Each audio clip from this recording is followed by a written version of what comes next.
Hey Snyder Stallions, it's Mrs. Prim here, and I have a helper today. I have Davis here who's going to help me with our lesson. We're going to use a cookie to understand partitioning shapes equally into halves and fourths. So right now we have this one little girl, and look how happy she is. She gets that whole cookie all to herself. Do you like cookies, Davis? Mm-hmm. I do too.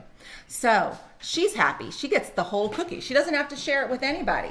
But what if we have two friends who are going to have a cookie and they're only going to have one cookie? Davis, what are they going to do? Make it two halves. Make it into halves. So we would partition that cookie into two parts. So instead of having one whole cookie, these two kiddos are sharing the cookie partitioned or divided, split into two parts.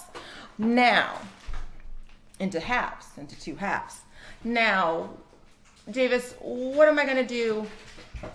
What are we going to do if there's four friends? Put it in four. In fourths. So if it's fourths, Davis, how many parts are there if they're fourths?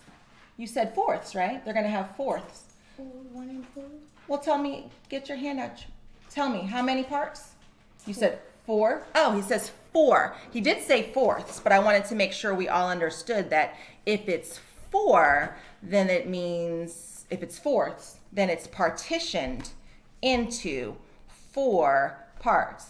I don't know about you all, but I don't think I want to split a cookie into fourths. Maybe a cake or a brownie, but I don't want to try to split a cookie with three people. I'm not going to get very much of that cookie. All right, kiddos, that is just our quick